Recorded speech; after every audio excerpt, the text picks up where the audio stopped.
nós vamos até a redação da Ubra TV com as últimas notícias e o repórter Raí Quadros nos traz elas.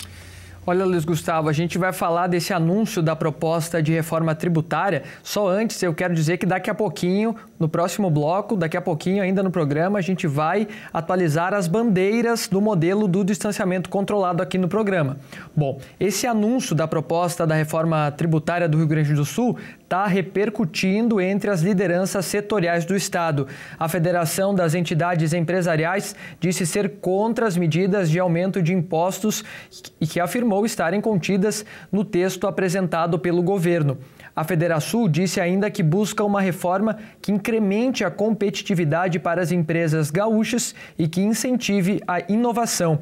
A presidente da entidade, Simone Leite, disse que segue buscando diálogo com o governo para aprimorar essa proposta. Já a Federação do Comércio e Bens de Serviços do Rio Grande do Sul avaliou a proposta como ousada e moderna. A FEComércio disse que a reforma inclui vários pontos solicitados pela entidade. No entanto, os empresários ainda questionam o projeto de adiar para 2023 a retomada gradual da alíquota básica do ICMS de 18% para 17%.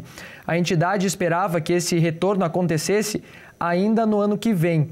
Esse mesmo ponto foi alvo de crítica da Federação das Indústrias do Estado. O presidente da Fiergs, Gilberto Petri, disse que não é possível pactuar com a alíquota de 17,7% em 2021. As alíquotas de impostos aqui no estado são extremamente altas, né? Só perde para o Rio de Janeiro, só para você ter uma ideia. E olha, para ampliar o assunto, nós contamos agora com a presença do economista da Federação das Câmaras de Dirigentes e Lojistas do Rio Grande do Sul, Eduardo Starosta. Boa tarde, amigo Eduardo, obrigado por estar aqui. Boa tarde, Bogado. Boa tarde, Bivias. É um prazer estar aqui em nome da Federação das Câmaras de Lojistas do Rio Grande do Sul. O governador do Rio Grande do Sul, Eduardo Leite, e o secretário da Fazenda, Marco Aurélio Cardoso, detalharam nessa quinta-feira a proposta da reforma tributária que vai ser encaminhada do Executivo para a Assembleia Legislativa. Como a entidade, como o senhor, representante da entidade, está enxergando essa proposta enviada, que eles querem enviar para a Assembleia? Olha, o governador e o secretário da Fazenda detalharam a proposta na quinta-feira. A partir daquele momento, e varando a madrugada de quinta para sexta, nós na FCDL analisamos ponto a ponto as propostas e o nosso parecer a respeito do que ele está propondo chama-se simplesmente aumento da carga tributária. E é um aumento bastante relevante, não é pouca coisa não. O que eu gostaria de falar aqui para começar a conversa? Um pouquinho de história, como sempre. Talvez as pessoas vão se lembrar, lá em 2015, ainda no governo anterior, houve um aumento da alíquota de ICMS de 17% para 18% e de 20%, 25% para 30%. Por quê? Para recuperar o caixa do Estado. Isso aí deveria acabar no final daquele governo, foi postecipado, deveria terminar agora no final desse ano, início do ano que vem, voltaria às alíquotas normais, e isso aí já ganhou uma certa ilegitimidade. Uma ilegitimidade porque o prazo já acabou, esse dinheiro foi uma concessão obrigatória da população gaúcha para o fisco estadual, e me surpreende muito, mas muito mesmo, que um governo do estado do Rio Grande do Sul queira aumentar a carga tributária no momento em que mais as empresas e as pessoas estão precisando ver formas de recompor suas rendas em função das restrições ao trabalho, restrições ao comércio, à indústria por conta da pandemia. Bom, entre alguns pontos da proposta do governo está a de devolução do ICMS para pessoas de baixa renda. Com a tua experiência, eu sei que tu é um cara que pesquisa muito as situações que ocorrem em outros países e outras regiões do mundo, como as coisas acabam sendo processadas. Como isso aconteceria aqui no Rio Grande do Sul? Seria viável? De que forma isso aconteceria? E se existe algum outro exemplo no mundo? Olha, existe em alguns países do mundo uma situação na qual as pessoas, os estrangeiros, quando embarcam de volta para o seu país, ou saem do país onde estão visitando, recebem um retorno de parte dos impostos. Eu vou ser muito franco, Bivis. Aqui eu não tenho a mínima ideia como eles vão fazer isso. O que eu sei que eles falam, que isso aí diminuiria a regressividade do imposto. Falam em regressividade. Mas se diminuiria a regressividade, por que eles acabaram, nessa proposta, com a alíquota de 12% para os produtos básicos, que é exatamente as pessoas de menor renda que consomem? Passaram para 17, 20 ou 25. 17 ou 25, desculpe. Desculpa, mas eu vou ser muito direto, muito franco, essa proposta está profundamente equivocada e o nosso presidente da FCDL, o Vitor Augusto Cor, ele orienta aos pares, aos lojistas ou a quem tiver bom senso a se pronunciar contra essa proposta. Eduardo, uma das propostas que está sendo, que o governo está propondo e vai encaminhar à Assembleia, dentro dessa reforma tributária do Estado, ele prevê um aumento do imposto sobre propriedade de veículos, o famoso IPVA, sobre veículos automotores aqui no Rio Grande do Sul.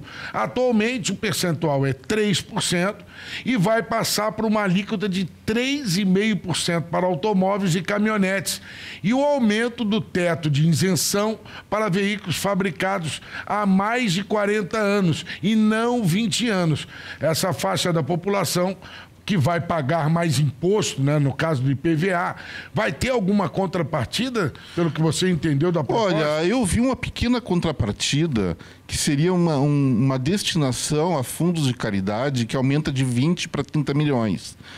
Esses 30 milhões correspondem a 0,07% da arrecadação de um ano. É praticamente nada. O que eu diria assim, é mais aumento de carga tributária, e eu somaria isso, Bogado, aquela questão de aumento sobre o imposto patrimonial, seja de transmissão, enfim.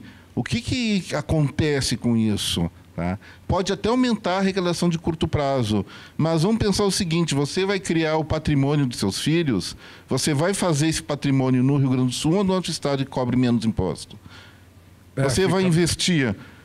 Tá? O Rio Grande do Sul é a ponta do Brasil. É um estado que não pode entrar nessa onda maluca de não à guerra fiscal. O Rio Grande do Sul tem que ter competitividade tributária, sim. Nós estamos na ponta do Brasil, longe dos principais centros de mercado. Será que uma empresa vai se instalar aqui porque o imposto é mais caro? Quando vai para São Paulo, o imposto é bem mais reduzido e tem acesso mais próximo a dezenas de milhares, de milhões de consumidores a mais?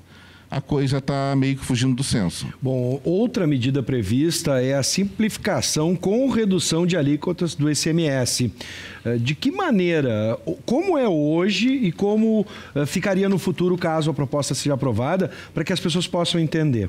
Olha, hoje nós temos 5 alíquotas de 12%, 18%, que é aquela que era 17% em 2015, passou para 18%, 20%, 25% e 30%, que também começou a acontecer lá em 2015. Eles pretendem reduzir para 2 alíquotas de 17% e 25% do governo do Estado. 17% acumula os produtos básicos, que eram 12%, e os produtos, vamos dizer, não básicos, que era 17 passou para 18 e volta a ser para 17.